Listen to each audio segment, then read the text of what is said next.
Hi, my name's Andy. Welcome to the channel. In this lesson, I want to show you a version roughly based on Johnny Cash's Folsom Prison Blues, a version of 12-bar blues.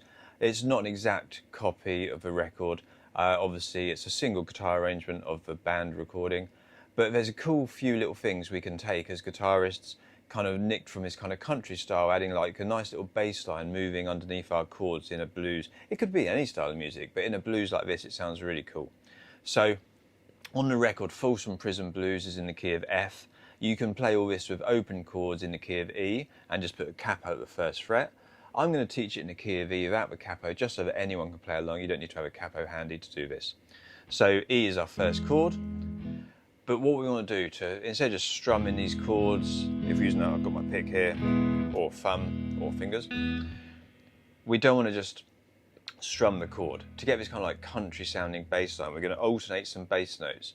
And in this open E chord, our lowest note, the E string, is always our root note, our bass note, where we start. And then we're going to alternate between the root note of the chord and the fifth of the chord. And the fifth is just the A string. It's the note we're holding down on this second fret on the A string, that's our fifth. The fifth of the chord doesn't affect the chord whether it's major, minor, or a dominant seventh or anything. It's always constant. Whether that chord is major, minor, dominant seven, major seven, we always have this fifth, unless it's something like a diminished or an augmented, but we'll get onto those later. We're just alternating between the E string and the A string, and straight away you can hear this kind of country bass line.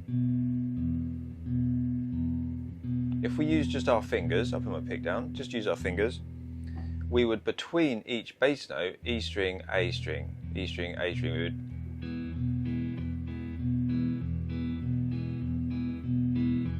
and that's just resting one finger on each string with D string, G string and B string, just holding an E major chord on this hand. But we can hit all 6 strings on this chord, so we could alternate our top part of the chord between the D, G, B string and then the G, B and E string. And if we make it a dominant 7 sound, this D string, where we start here, that D string is what makes it sound like a dominant 7 chord. So if we only played the top 3 strings, G, B and E, it still just sounds like a major chord. We're not adding the dominant 7, we'd have to add our little finger here to make it sound dominant 7. So you've got a few choices how you voice it. I would do it with this one to lead me into the A7. You could just do major and change this one in that last bar before you go into the A7 chord. But I'll leave it up to you. There's a few choices. I'll put some chord tabs and stuff on there. So we're going to go between E and the A string. And we're counting this as 1, 2, 3, 4. 1, 2, 3, 4. So every chord we play, the bass note on the E chord is just going between the E and A string. When we change to the A chord, whether it's A or A7, we just reverse it. We go A string to E string. So on the A chord, again, these fingers can hit the middle 3 strings, D, G and B, or the top 3. Either one. If we're playing it as an A7 with the open G string, we're going to have the 7th in either voicing of that, or just go between the 2. The choice is yours. So you got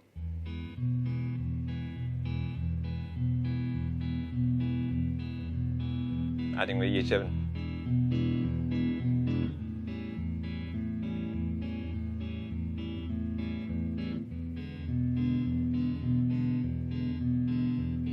When we go to the B chord in the 9th bar, it goes to a B7, and we can't just play the E string. We're going to go, because our bass note is on the A string, we want to go down lower to get to our bass note, but the E string isn't in the chord, so we need to move our middle finger onto that low E string,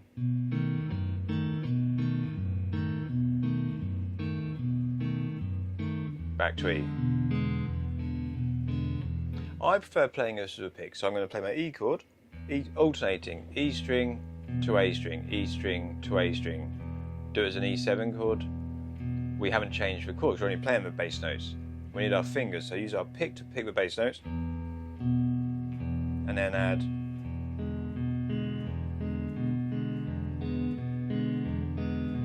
so the whole 12 bars sounds like this. We go E,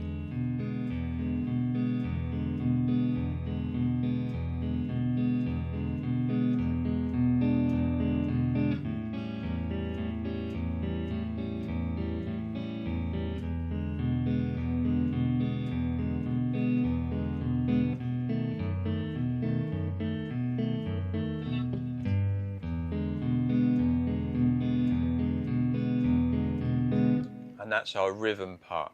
The only difference is on the B chord, 2 bars of B, alternating A string to E string. On the 4th B, don't go to a 2nd fret, go to a 3rd fret as a single note. Little bluesy bend back to E. So we go E, B.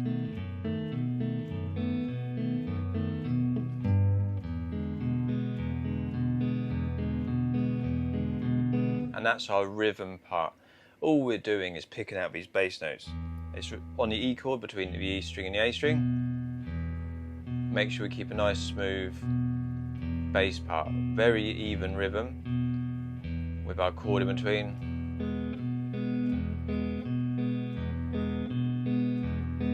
A, reverse it, A string to E string. Back to E, reverse it, E to A string. B chord, change that bass note with our finger, 3rd fret.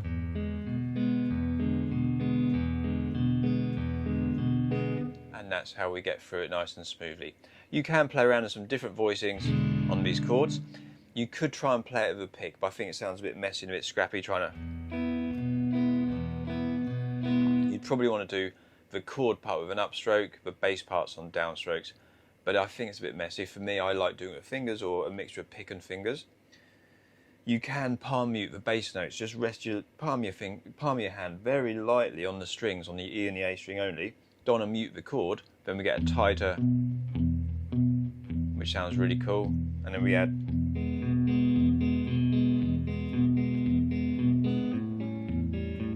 That works on all the chords. Chords, just playing those bass notes.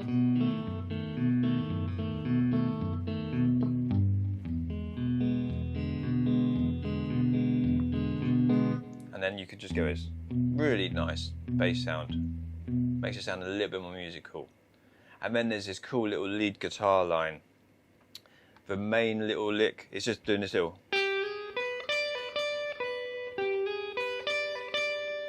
Which is just a very simple bluesy idea. It's this thing where we go from a minor 3rd, but we're playing a major chord or a dominant 7 chord. It's still a major chord. That note is minor. It sounds very tense and bluesy, but we use it all the time in blues.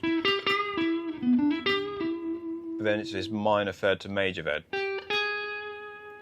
So now that's what we'd expect in the chord, an E chord. Going up to 5th, so it's basically an arpeggio. And then up to the 7th of the chord. But don't worry about the theory side of it for now. Just get those notes really smooth, slide in. So it's 8 to 9 on the B string, 7 to 10 on the E string. So nice hammer on pull off. You can use your middle finger or 3rd finger. And I'd use my 1st and little finger for the notes on top. You could hammer on. But I think hammering on is a bit clumsy because we want to do a nice smooth pull off on this one.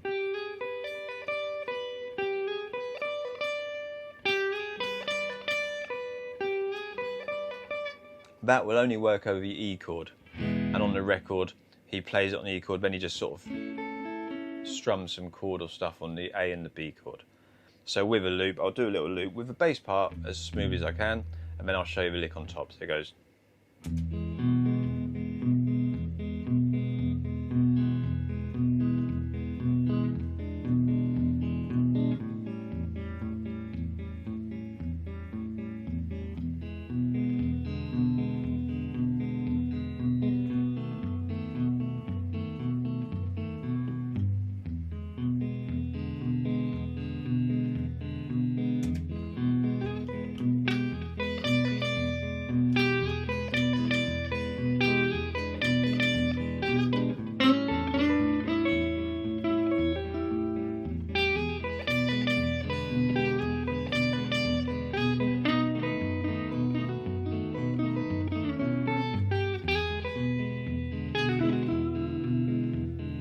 If you listen and play along with the actual Johnny Cash version, it's an uneven number of bars. It's very unusual. Normally we play a 12-bar blues and sometimes we'll change the form. It might be 8 bars or 16 bars.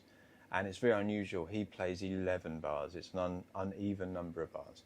So it just gives it a bit more urgency. I guess it's like a train, you know, rolling down the tracks. It just goes a bit fast, a bit more momentum by like leaving out that 12th bar. So unusual. Play along with it, you'll see what I mean.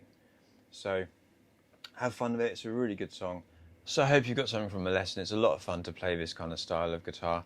So give me a like, give me a thumbs up, give me a subscribe, and I hope to see you again soon.